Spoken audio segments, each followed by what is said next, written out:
You are watching Nadira037. Alright, material girls, this week's video is another DIY request for this Ruched Maxi pencil skirt. As usual, any questions you have about measurements and fabric used will be in the blog post and the link is down below. We're going to start off with taking some measurements though. To start off with, this rectangle that you see right here actually represents my pattern paper or the freezer paper I use to draft my patterns. For your measurements, the A measurement is the full circumference and B is the A measurement divided by 4.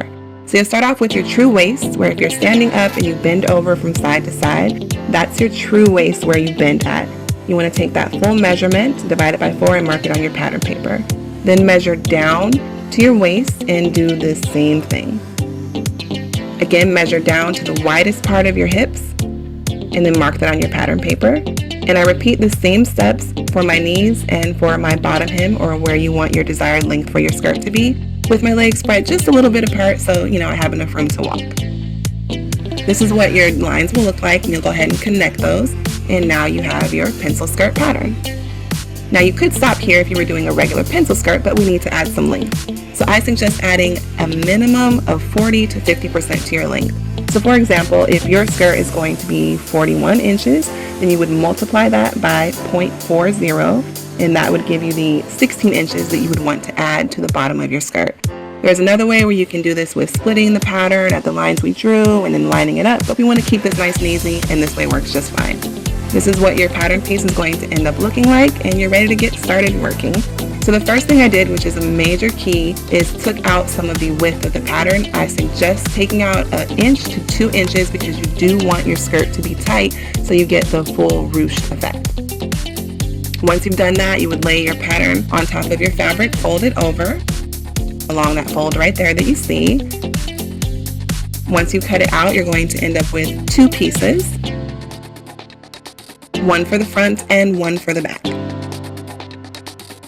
But since we need to sew this together, you want to flip your fabric around so that the right sides are facing right sides. Line it up nice and even. You're going to go ahead and grab your straight pins and pin all the way down. After that, you can either sew and or serge, depending upon your preference and the equipment that you have, all the way down both sides. So this is what it'll look like when you're done. For this next step, I'm actually just pinning it down to my floor to make it easier so I can show you what we're going to do next. So I cut out 2 pieces of elastic that are actually just a little bit shorter. They're a few inches shorter actually than my desired finished length for my skirt. And I'm going to go ahead and start pinning it down. I'm stretching on the elastic as I do this. This is a very key major step. This will help you make sure that you don't overstretch your elastic and that your skirt doesn't end up shorter than your desired length.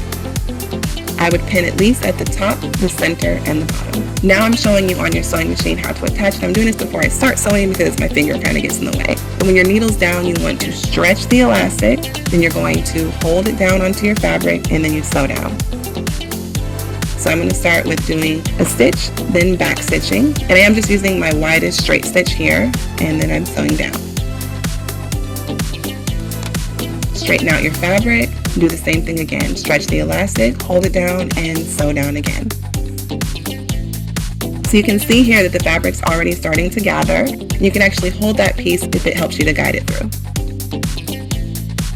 You want to continue doing the same steps and make sure you do use a wide stitch so you get the best gathers. This is what it'll look like when you're done, but we're going to go ahead and flip this onto the right sides. Normally I would just add a slip underneath, but we're going to go ahead and add a lining. Use that same pencil skirt pattern. This time make the length your actual desired length for your skirt, and I'm just using some jersey fabric that I had. Once you've done that, then you'll go ahead and tuck your lining into your skirt. And you want to line that up nice and even on the top. At this point, you can either use straight pins, or I'm going to use my favorite thing ever, the wonderfulness that is the double-sided Wonder Tape. You can see I've already used my Wonder Tape to attach the 2 pieces together, so I can actually set that aside and work on my elastic for my waistband. I cut my elastic basically to the same length or width as my waist. And I'm just going to go ahead and sew it together. I find it's easier this way if I have it all sewn together and then bring it to my waistband than if I just tried to sew it and attach it to the waistband at the same time. So I'm just rotating, lifting my presser foot and rotating until it's all sewn together. This is what it'll look like, and you can trim off any loose threads. And then because I love Wonder Tape, it's like Frank's Red Hot sauce, I put that stuff on everything. I use my Wonder Tape to go ahead and attach the waistband, and now I'm ready to actually start sewing it down. So I'm going to start off with a straight stitch. I sew down and then I do a back stitch. I'm going to lift my needle up, change my settings to a stretch stitch, and then I'm going to go ahead and sew all the way around. Do that until you come right around to the other side. Do your back stitch, and you're done. This is the way I would do it if I was sewing it for a dress, which is what I'm doing in this example.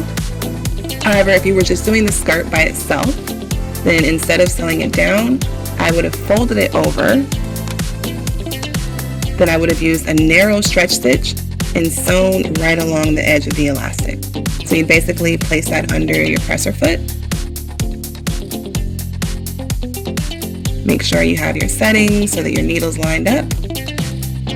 And then go ahead and sew all the way around. And this is basically what it would look like when you're done.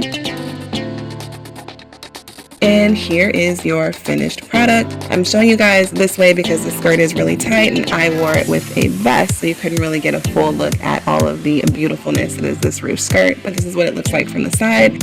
Side note, I love this fabric. It was speaking to me. I'm usually more of a solid instead of a print person, but whew, I love this fabric. I also tried it out using my favorite fabric ever, which is Ponte Roma, but I'll have more information on that in the blog post down below. Thank you guys so much for watching this DIY tutorial for the ruched pencil skirt style. Definitely make it your own, make it a midi, make it a maxi, whatever you want to do. Make sure that you guys check out the next tutorial that I'm going to do where I show you how to do the blouson part of this tutorial, which was another DIY request.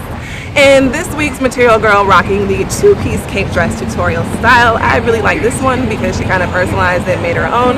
And I love to see when you guys take my tutorials and really, personalize it and make it your own creation. So definitely keep those coming. Leave me a comment down below letting me know what you thought of the style, how I styled it, of the tutorial, and all that good stuff. Thank you guys so much for watching. I love you all. And until my next video, assalamu alaikum. Peace.